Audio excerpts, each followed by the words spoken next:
আসসালামু আলাইকুম ভিউয়ার্স, সবাই কেমন আছেন? আশা করি সকলেই অনেক ভালো আছেন। আমিও আল্লাহর রহমত আপনাদের দোয়ায় অনেক ভালো আছি। তো ভিউয়ার্স, আমরা যখন কোনো বিকাশের দোকানে যাই তখন দেখতে পারবো যে একটি কিউআর কোড থাকে, এবং আমরা যখন আমাদের বিকাশ অ্যাপসে ঢুকে ক্যামেরাটি অন করি, স্ক্যান করি, যখন ঠিক দেখতে পারবেন যে আপনার নাম্বারটি কিন্তু অটোমেটিক আপনার ফোনে উঠে যায়। তো আপনি কিন্তু চাইলেই আপনার বিকাশ নাম্বারটিও ঠিক সেমভাবে এই কাজটি করতে পারেন, এবং সেই কোডটি আপনি যখন অন্য যে কাউকেই পাঠিয়ে দিবেন, সে কিন্তু ঠিক একইভাবে যদি বিকাশ অ্যাপসটি ওপেন করে স্ক্যান করে তাহলে কিন্তু আপনার নাম্বারটি অটোমেটিক উঠে যাবে। তো আজকের এই ভিডিওতে আপনাদেরকে আমি দেখাবো কিভাবে আপনারা আপনাদের ফোন নাম্বার দিয়ে কিউআর কোড তৈরি করবেন।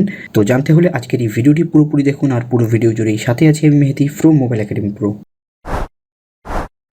নতুন নতুন ভিডিও পেতে চ্যানেলটিতে সাবস্ক্রাইব করুন এবং পাশে থাকা বেল আইকনটিতে ক্লিক করে ইমেল নোটিফিকেশন নিশ্চিত করে রাখুন। তো ভিউয়ার্স, এর জন্য আপনারা চলে যাবেন আপনাদের যে কোনো একটি ব্রাউজারে যাওয়ার পর আপনারা সার্চ বক্সে গিয়ে সার্চ করবেন কিউআর কোড জেনারেটর।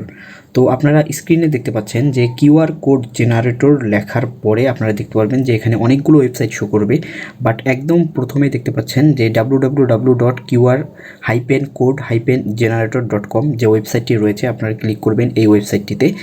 এই ওয়েবসাইটটিতে যাওয়ার পরে আপনারা দেখতে পাচ্ছেন একদম প্রথমেই লিখে দিয়েছে inter your website or text. এই টেক্সটের জায়গায় আপনি আপনার ফোন নাম্বারটি দিয়ে দিবেন। তো মনে করুন এটি হচ্ছে আমার ফোন নাম্বার, এই ফোন নাম্বারটি দিয়ে আমি কিউআর কোড তৈরি করব। তো এটি করার পরে আপনাকে যে কাজটি করতে হবে, দেখতে পাচ্ছেন এখানে রয়েছে জেনারেট কিউআর কোড, আপনারা ক্লিক করবেন এখানে ক্লিক করার পরে একটু সময় নিয়ে দেখতে পারবেন যে আপনার কিউআর কোডটি কিন্তু জেনারেট হয়ে গেছে।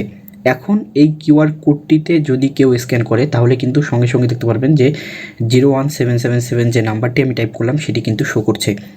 তো এখানে আপনারা চাইলেই কিন্তু এটা স্টাইলিশ করতে পারেন। কিভাবে দেখতে পাচ্ছেন নিচে অনেকগুলো ফ্রেম রয়েছে, আপনারা চাইলেই এখান থেকে আপনাদের ইচ্ছে মতো যে ফ্রেমটি পছন্দ সেই ফ্রেমটি কিন্তু এখানে দিতে পারেন।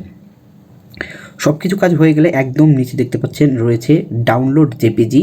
আপনারা যদি এটাকে জেপিজিতে ডাউনলোড করতে চান তাহলে নিচে ডাউনলোড জেপিজিতে ক্লিক করবেন, আর পাশেই দেখতে পাচ্ছেন রয়েছে ভেক্টর, এসভিজি অথবা ইপিএস। আপনি যে কোনো একটি ফরম্যাটে ডাউনলোড করে এটাকে কিন্তু বেরও করতে পারেন। তো ভিউয়ার্স, এই ছিল আজকের ভিডিও ভালো লাগলে লাইক করবেন, শেয়ার করবেন আপনার বন্ধুদের সঙ্গে। আজ চলে যাচ্ছি, ফিরবো আবার নতুন কোনো ভিডিও নিয়ে, নতুন কোনো টপিক নিয়ে। সে পর্যন্ত সবাই ভালো থাকবেন, সুস্থ থাকবেন। আসসালামু আলাইকুম।